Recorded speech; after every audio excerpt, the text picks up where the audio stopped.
daughter and the Beckhams are a whole other story, and that's not for coverage here today, but I'll tell you, my daughter is great. My son-in-law. My advice is stay the hell out of the press. Welcome back to the Retrover channel. Follow for more videos like this. Let's get into it. For years, the Beckham family has been sold as this picture-perfect unit, tight, polished, untouchable. But now that image looks cracked wide open, and it's happening right in front of everyone. At the center of the blow-up, Brooklyn Beckham, his wife Nicola Peltz, and her billionaire dad, Nelson Peltz, a man some insiders say never believed Brooklyn should be anywhere near his daughter. What started as quiet side-eye and tension has turned into a full-on family standoff. Legal letters, loud statements, blocked conversations, and lines crossed that might not ever be uncrossed again. And here's the unsettling question people can't stop asking. Is Brooklyn really calling the shots, or has he been pulled completely into the Peltz world? Because behind the glossy Instagram posts and emotional captions, there's a serious power clash brewing. The moment it boiled over was when Brooklyn publicly went after his parents in a long, emotional social media statement. He accused David and Victoria Beckham of controlling narratives, putting their brand ahead of family, and repeatedly disrespecting his wife. And he didn't sugarcoat it, not even a little. No vague wording, no maybe, no room to twist what he meant. Brooklyn made it clear he was choosing Nicola, and he wasn't interested in fixing things. What stunned people wasn't only the claims, it was how final it sounded. No olive branch, no we're working on it, just a sharp, clean break. And according to people close to the Beckhams, that post didn't just pop up out of nowhere. Days before Brooklyn went public, something serious went down behind the scenes. David and Victoria Beckham reportedly sent a private letter straight to their son, not on social media, not through random intermediaries, but directly to him. Why? Because by then, communication was already totally broken. Brooklyn allegedly sent a cease and desist notice demanding his parents stop mentioning him publicly and telling them to communicate only through lawyers. That move alone left the Beckham family rattled, but what hit harder was the suspicion of who might be steering that decision. Sources claimed the Beckhams believed the legal pressure didn't start with Brooklyn by himself, and that Nicola and her parents had a heavy hand in it. The letter David and Victoria sent was described as emotional, worried, and deeply personal. Not a clapback, not a defense, just a parent-to-child message asking him to give them a sign that he was okay. But instead of cooling things off, it seemed to send Brooklyn even further away. Within days, the public takedown dropped. Brooklyn insisted he was finally standing up for himself. He said the idea that Nicola controls him is completely backwards, and claimed his parents had controlled him for most of his life. But here's where the public gets split, because while Brooklyn says he's free, every step he's taken since cutting ties has lined him up even closer with the Peltz family. He's living in their orbit, moving in their circle, and reportedly keeping contact with his parents at arm's length, sometimes only through intermediaries. And that's why more people are starting to think this isn't just messy family tension, it's a showdown over which family holds the real power. If there's one moment everyone keeps circling back to, it's the wedding, and more specifically, the now infamous dance. Brooklyn claimed his mother hijacked his first dance with Nicola. He said it left him humiliated. He said Nicola fled the room in tears, and even though people argue over what really happened, one thing stays consistent. That moment became a symbol for everything that came after. People who were there say the energy shifted instantly. The celebration felt fractured, and what should have been a bonding moment turned into a lasting wound. Even the ones trying to stay neutral admit it wasn't just about music or timing. It was about emotion, boundaries, and how things looked in front of everyone. And for Nicola, it seems that moment hit different, like it was the final straw. After the wedding, reports suggest she made her position crystal clear, according to accounts from people close to the situation. Brooklyn was reportedly told he couldn't have both his wife and his mother in his life anymore. It wasn't framed as a compromise, it was a choice, and Brooklyn chose Nicola. Since then, invitations have allegedly been refused, family events missed, and communication cut clean. Insiders claim Nicola has stayed firm, unwilling to attend any gathering where where David and Victoria are present. Whether people see that as self-protection or straight-up pressure depends on where they stand, but the outcome is hard to argue with.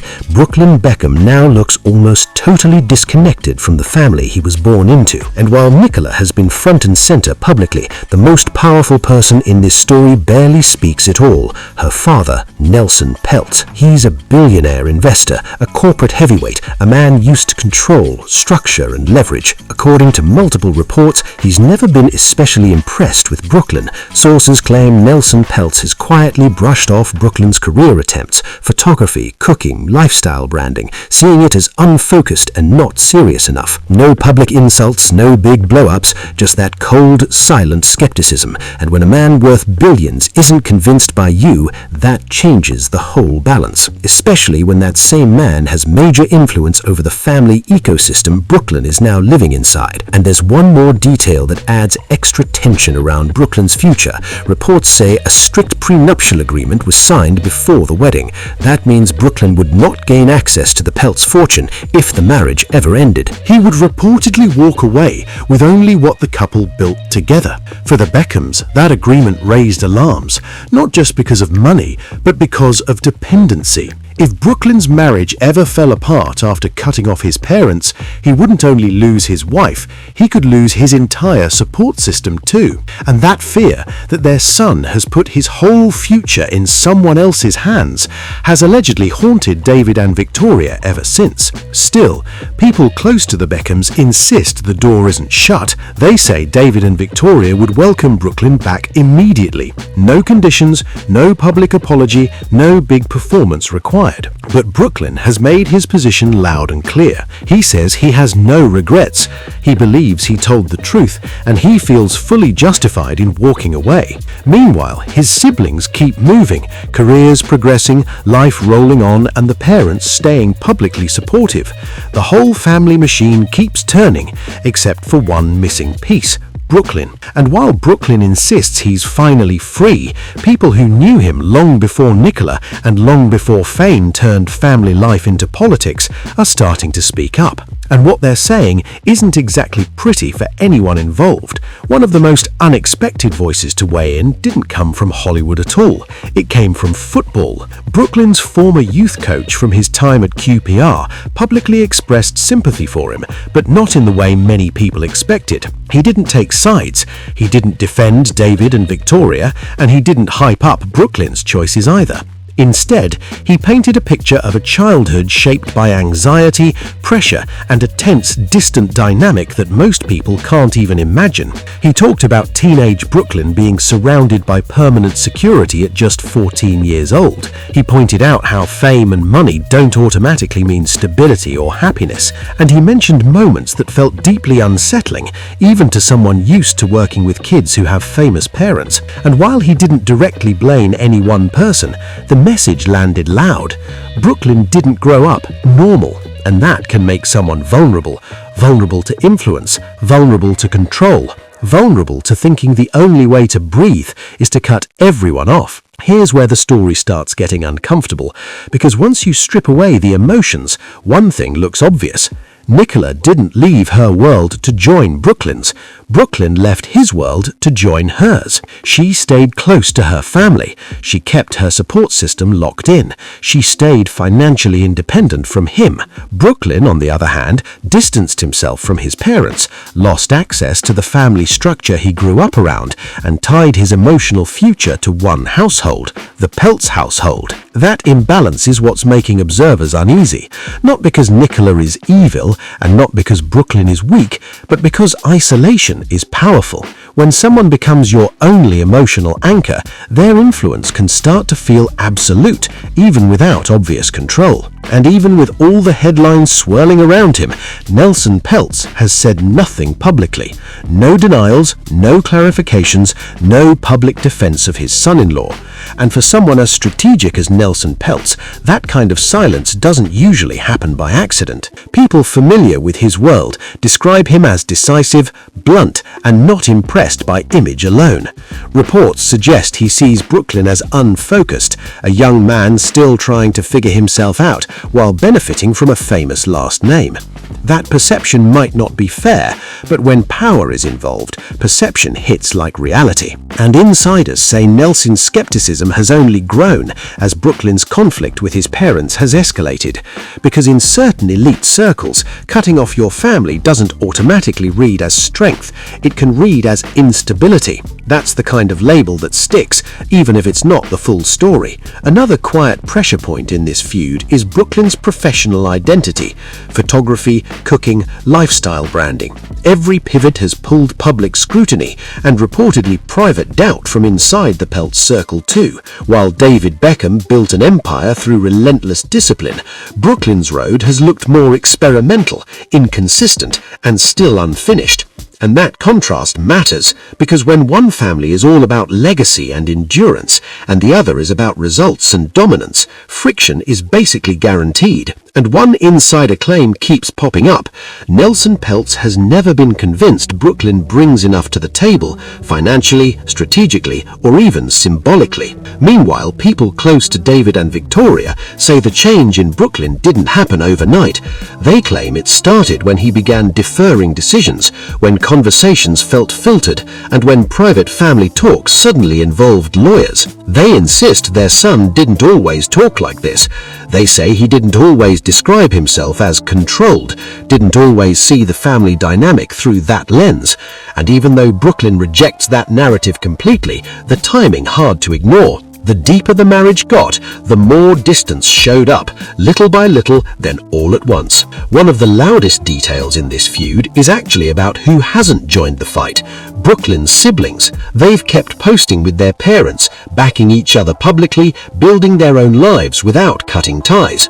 And that contrast has people whispering that Brooklyn's situation might be unique, not system-wide, which leads to a pretty uncomfortable question. If the Beckham household was truly as controlling as Brooklyn claims, why is only one child the one who walked away online? Brooklyn has gotten praise for standing up for himself, but insiders say the private cost has been brutal. No casual check-ins, no random family pop-ups, no safety net. Every interaction is now formal and filtered, carefully managed, carefully worded, and passed through layers. And once a relationship turns into that, rebuilding gets way harder. Most celebrity family blow-ups follow the usual pattern: shock, silence, then some kind of reunion. This one doesn't feel like that, because it's not only emotional, it's structural. Two powerful families, two totally different value systems, one son caught in the middle. And the longer this drags out, the more permanent it starts to look. And that leaves one question hanging over everything. And that question is this: who's really driving the wheel right now? Brooklyn or the people around him with the most leverage? Because when a family fight turns into legal language, filtered messages, and only talk through lawyers, it stops feeling like a normal argument and starts feeling like a power play. Some observers think Brooklyn is speaking from real hurt, and that's why his words came out so sharp. Others think the situation looks like classic isolation. One side gets closer, the other side gets cut off, and suddenly the person in the middle has only one safe place left. Either way, it's a risky setup, because if your whole world narrows down to one household, one circle, one gatekeeper, your options shrink fast. And here's the part people keep whispering about. Control doesn't always look like yelling or orders. Sometimes it looks like protection, like boundaries, like we're just keeping things peaceful. But if peace only happens when one side disappears, was it really peace or pressure? Meanwhile, the Beckham camp reportedly believes they're being pushed out on purpose, while Brooklyn believes he's finally setting boundaries. Two stories, two realities, and both sides acting like they're the one being cornered. So now the big tension isn't just what happened, it's what happens next when pride, money, and public image are all sitting in the same room. And the scariest part part is how fast this can become the new normal. Once family love gets replaced with official statements, trusted intermediaries, and carefully timed posts, the relationship stops being personal and starts feeling like a negotiation. People close to the situation claim David and Victoria are trying to keep things quiet for one reason. They don't want this to turn into a circus that Brooklyn can't escape. But on the outside, it looks like two brands colliding.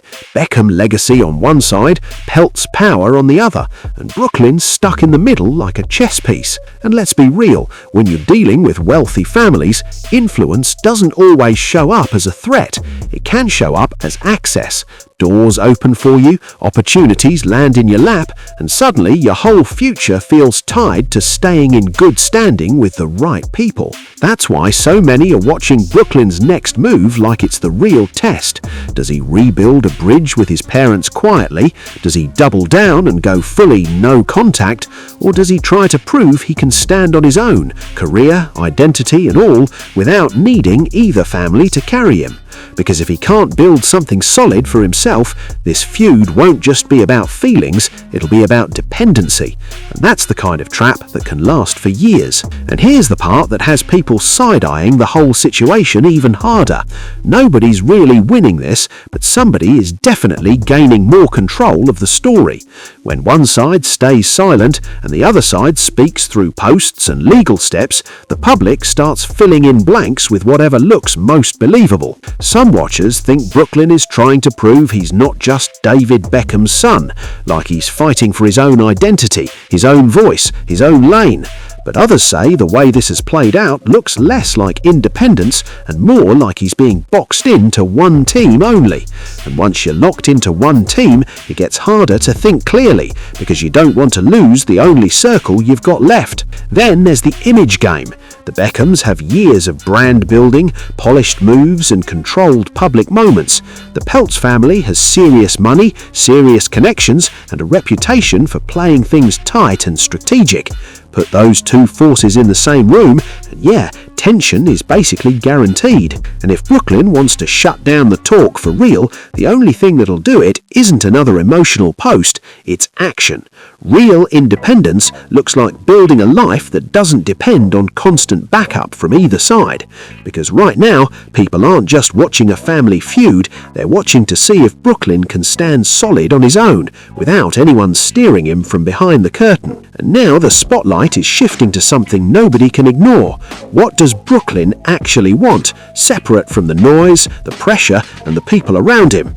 Because when you're in a high-stakes family clash, it's easy to confuse loyalty with survival. And once that happens, every choice starts feeling like a test you can't fail. Insiders claim the real issue isn't one argument or one moment, it's the constant tug of war over who gets access to Brooklyn's time, attention and future. Who gets the holidays, who gets the birthdays, who gets the private conversations that used to happen naturally. And when every hangout turns into a who's invited debate, things get tense fast. Then there's the optics game. If Brooklyn shows up with David and Victoria, people will say he's crawling back. If he stays away, people will say he's being kept at a distance. It's a lose-lose setup, and that's exactly how these situations trap you, because even a normal decision gets twisted into a headline. And the wild part is, the longer this goes on, the harder it gets to tell what's real and what's strategy. Not everyone pushing boundaries is doing it for the right reasons, and not everyone saying family first is being fair either. If Brooklyn wants control of his life, he's going to have to find a way to speak clearly without turning every step into another public battle. And here's the detail that keeps people talking. If this really is about boundaries, why does it look like one side gets all the access and the other side gets shut out completely?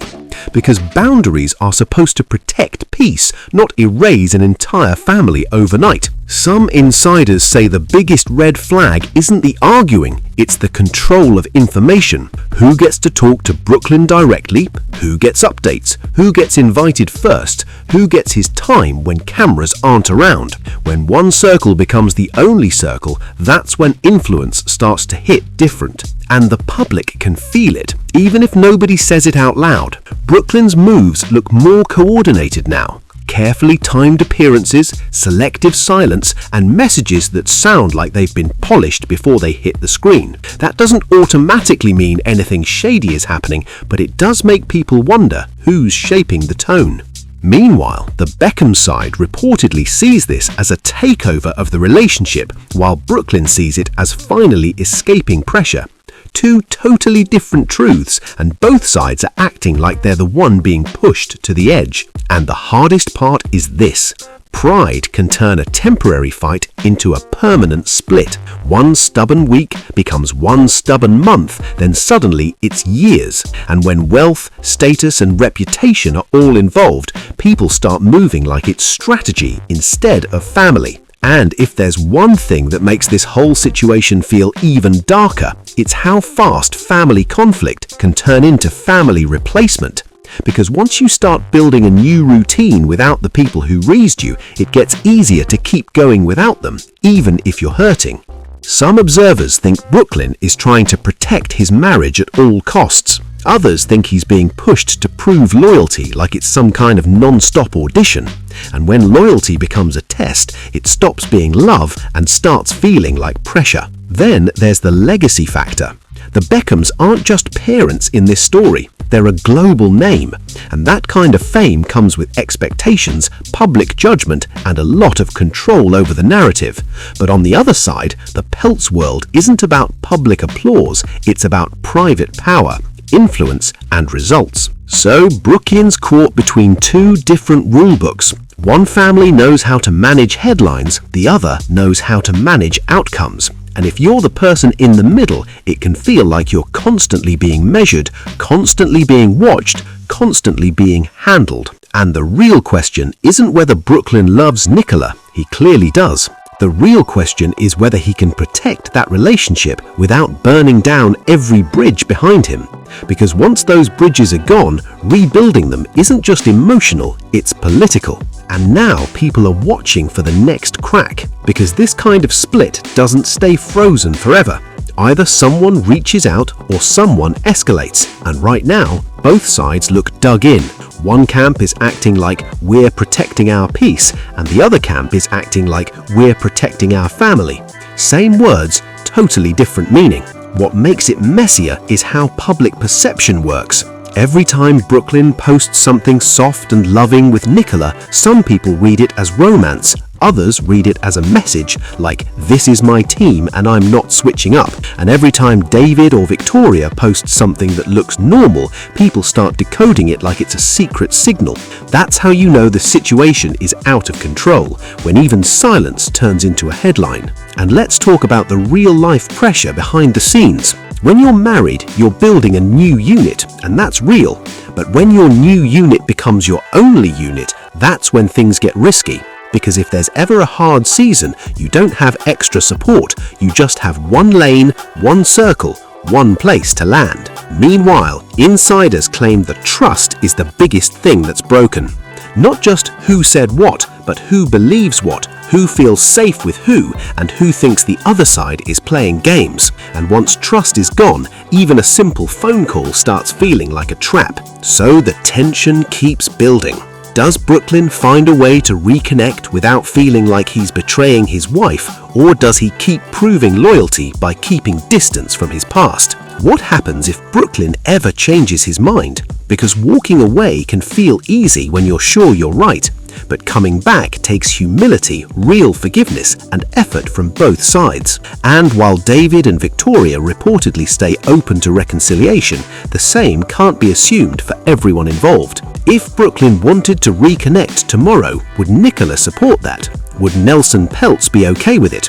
Or has that line already been crossed too far? Right now, it looks like the Beckham family are living in two separate realities. One side keeps moving forward together and the other stands firm, cut off and committed to distance. Brooklyn insists he has no regrets, the Beckhams insist they'll wait as long as it takes, and Nicola remains the constant, unwavering, present and central to his day-to-day world. Whether you see that as her protecting her marriage or shaping the narrative depends on perspective, but one thing is undeniable. Brooklyn Beckham's life has been flipped upside down, and there may not be any clean, simple way back. If you've got thoughts on this, drop them in the comments right now. Don't forget to like, subscribe and share this with someone who's been following the drama too.